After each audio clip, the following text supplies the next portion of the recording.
So today, we're going to be doing a sort of follow-up ranking to one I did previously. A few months ago, I ranked every regional bird weakest to strongest, and I figured today I could follow that up by ranking the regional rodents from weakest to strongest. I know not every one of them is really a rodent in the traditional sense, but it felt like that was the best way I could title it. We're talking about Pokemon like Raticate, Furret, Greedent, and so on. I'm looking at these guys from a competitive angle, so let's take a look at who the best and worst are.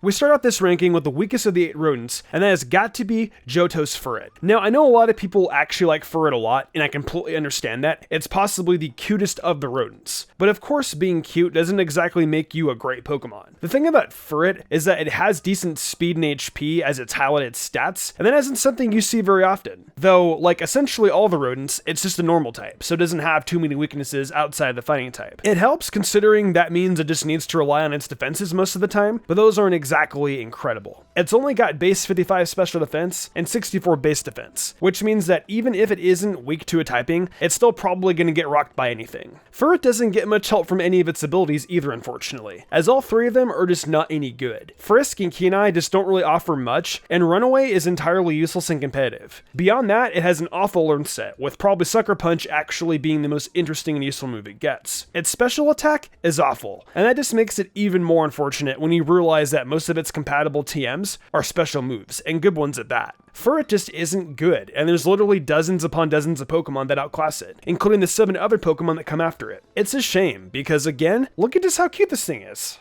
Next up, we've got the literal rodent from Unova, the lookout Pokemon, Watchog. When I see this thing, much like when I see Raticate, I just think of a rodent. Those buck teeth and that weird design, it's just such a weird Pokemon. Now, unlike Furret, Watchog doesn't have 3 useless abilities. Instead, it really just has 2, with Illuminate and again Keen-Eye being those 2. However, it does have Analytic, which is a pretty good ability if you're not too worried about having speed investment. Though its speed is the second best stat it has beyond its base 85 attack, so maybe even Analytic isn't all that good for it. Its learn set is about as bad as Furret's as well, with just Slam and Hyper Fang being the only true decent stab moves it learns at all, and Crunch being the best move period. Don't worry though, Watchog is a normal type, so for whatever reason, it gets the pick of the litter when it comes to special attacking moves as TMs. Thunderbolt, Flamethrower, Shadow Ball, you name it. And this Pokemon, with a bad special attack, can get it. It's absolutely just a shame that these physical attacking normal types are only getting special moves to use instead. Though in Ultra Sun and Moon, there are actually some pretty good moves you can tutor on to Watchog, like Zen Headbutt and the Elemental Punches. So I guess it's not entirely awful, but it still just isn't all that good. Alrighty, we move on now to the most recent regional rodent, the fat scroll from Galar, Greedent. This guy looks pretty silly, and like I said, he's a real chubster, but that fat is with a purpose. It's definitely a bulky defensive Pokemon. It's got 120 base HP, and a duo of defenses at 95 physical and 75 special. Its attack is really good too, at 95 base. But there is one majorly glaring weakness for this thing in its stats, and that is the absolutely just garbage 20 base speed. It is pretty much never going to outspeed anything, no matter what you do. And I had the dock quite a few points due to that. Sure, it'll take hits, but considering its absolute dumpster fire of a learn set, it doesn't really have many moves to hit back with. It learns Body Slam via level up, and while that is a very good stab move, it's all it has. Though by TR, it can learn Earthquake and Gyro Ball, and by TM, it has access to the Elemental Fangs. Now, while there are moves it can learn which are good, it's saddled with 2 abilities that are revolving around berries that just aren't all that good. Now, Cheek Pouch can be worked out to be good in certain circumstances, but really, what's the point? Gluttony isn't really necessary, and I'd much rather be running other sorts of items like Choice Span or Choice Specs, or something,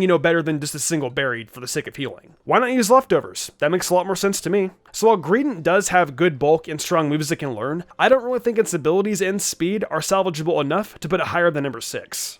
So this one I honestly could have put behind Greedent, but really the higher speed this Pokemon has and its great abilities really won it over for me. I'm of course talking about Alola's Gumshoes. Now what Gumshoes lacks in a lot of diversity in the moves it can learn, it makes up for with its abilities, which are Stakeout, Strong Jaw, and Adaptability. They're all pretty good, but there are obviously ones that are better than others. I'd say the weakest of the 3 is Stakeout, but even then, that's not too bad. Stakeout essentially applies the effects of Pursuit to any move that it uses, which is pretty cool. Strongjaw can be taken advantage of big time by the moves it has available to it. Finally, there is Adaptability, which basically doubles the effective stab, and with how many good normal type moves there are, it can really be useful. What prevents Gumshoes from being higher than this is the stats it has, with 110 in attack being the only highlight here. Its defenses are awful at base 60, and its speed is only 45 base. And that really does hold it back a lot. It can hit hard, but that's it. But that isn't entirely a bad thing. Its learn set is filled with great moves like Hyper Fang and Crunch, and by TM it can learn Earthquake and U-Turn. However, when it's bred into Ultra Sun and Moon, it's possible to get your hands on the moveset of Thunder Fang, Ice Fang, and Fire Fang alongside Hyper Fang, which lets you take advantage of Strong Jaw to fantastic results. Really, Gumshoes could be higher if its other stats are able to match the capability of its offensive properties. It's sort of a shame.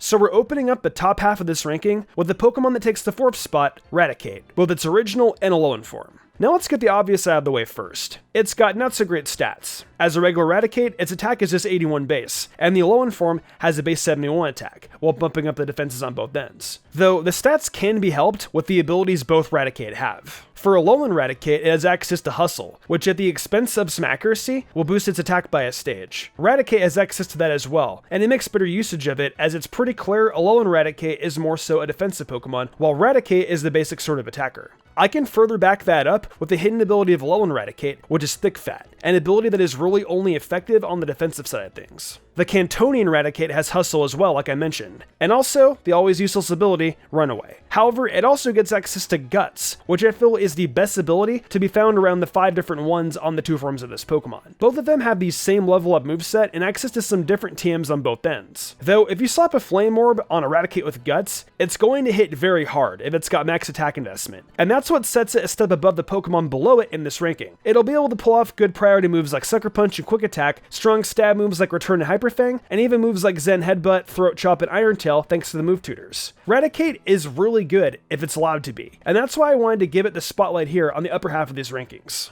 Man, as we enter the top 3 Pokemon in this ranking, I feel like I really need to remind you guys that this is in my opinion and it isn't gospel. I say that because most of you probably believe this to be number 1, but I just can't agree right now. That's right. At number 3, we have Beedrill. Now I know all you guys believe Bidoof is some kind of god and probably want it to be at number 1, but I just couldn't do it. However, I will admit that Beedrill's good typing and strong abilities earns it a spot in the top 3 of the ranking. Its stats are not super great, with the 85 attack being its best, and its 71 speed being, well, alright. But maybe there's some redemption in the abilities. Let's find out. Beedrill gets Simple, Unaware, and Moody, and all 3 have something to do with stat changes. Simple will double the stat changes Beedrill experiences, meaning a move like Curse will double its attack and defense while having its speed. That can be taken advantage of big time, and Unaware can be too, as you could use Beedrill as a possible counter to set up Pokemon, since it'll ignore the stat changes a Pokemon has gone through when out in the field, possibly being able to outspeed and knock out a Pokemon that went through many turns of setup. Finally, there is what I believe to be possibly the best ability if you like to gamble, Moody. See, Moody works in a way where at the end of each turn, one stat will be doubled randomly, while another random ability is lowered by a stage. That can be a massive deal in battle, with the possibility of the attack being doubled, the defenses, you name it. Though if you're not much of a gambler, I gotta say Moody is the best ability to rock out with, and will surely offer Beedrill a great help in battle if it's running Curse. There are some good moves as well that would work alongside it, like Aqua Jet, Return, Waterfall, Bulldoze, and all those moves can really make Beedrill an actual threat on the battlefield. While this Beaver isn't the best of the best, it still is worthy of being in the top 3.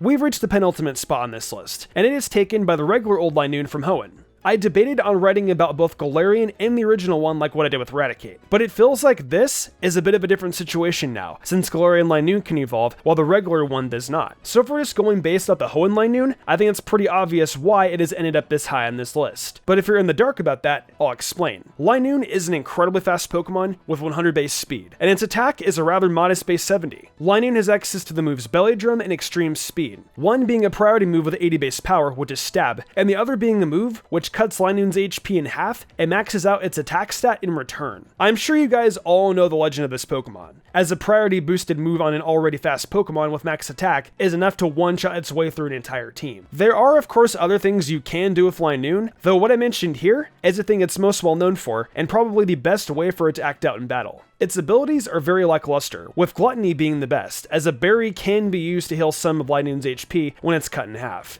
There are more options for Linoon though, for Pokemon that might resist the normal typing, like Seed Bomb and Stomping Tantrum. Truth be told, if it weren't for the risk that came with needing to use Belly Drum, I'd say the Zigzagoon line was probably the best early rodent Pokemon. But unfortunately, there's just enough room for error here that I don't think I can firmly say it's better than this next Pokemon. Sometimes, just an ability is enough to make a Pokemon good. We've talked a lot about the abilities of the Pokemon in this video up until now. But here, we have the single most important ability among them all. The Pokemon that checks in as the strongest regional rodent is Kalos' Diggersby, and its hidden ability, Huge Power. Its regular 2 abilities, Cheek Pouch and Pickup, are par for the course when it comes to the Pokemon we've spoken about, but with Huge Power, its attack stat gets doubled. And that means Diggersby could find itself with 464 base attack if it has full investment. That's pretty massive, and the fact you could throw a Choice Band on top of that to make it even better is pretty nuts. Diggersby is both normal and ground type, which are a duo of incredibly good stab typings on the offensive end of things. Its base HP is 85, and it has 77 defense, which shows there is some physical bulk here, even if it isn't massive. It gets access to Return and Earthquake, 2 of the strongest moves of their respective typings. You can essentially put together a Diggersby that can tear its way through a playthrough of X and Y, or a competitive battle in Sword and Shield, and that isn't really something you can inherently say about most of the Pokemon in this ranking, aside from maybe Linoone. It gets plenty of coverage moves in its pool like the Elemental Punches, Gunk Shot, Iron Head, and Stone Edge. These are all great powerful moves to put alongside Return Earthquake. And it just impresses me how good Diggersby actually is when compared to its comrades. I firmly believe it is the best of the rodents, and a Pokemon that can stand on its own as one of the best of its typings as well. Well, that'll do it for another ranking video of early game Pokemon. This one was relatively easy to put together, but some of those Pokemon in the middle portion were a little hard to truly rank. The worst and the best were obvious, but go figure, that's kind of what happens. The mixed ones are always the hardest ones to find out. I want to know what you guys think though, so let me know down in the comments below. I'll be sure to check them out. And also, why not suggest to me some other rankings you'd like to see of stereotypical Pokemon that seem to come around every gen. If you enjoyed the video, why not leave a like and subscribe to my channel with notifications on, that way you never miss an upload. If you guys enjoyed this content, maybe you'll enjoy my anime content and gaming content as well. I do a lot of anime top 10s and discussions, and with the gaming channel, I play Pokemon and everything Nintendo. Also follow me on social media so you get updates about when I go live on Twitch or when I upload in general. Links for all that will be in the description below. If you want to support me even further and gain cool perks, check out my Patreon. These lovely people have all given me their support over there, and I couldn't be more grateful to them. I think I'm gonna wrap this up though. I'm Mystic Umbreon, and I will see you in the future for more awesome Pokemon content.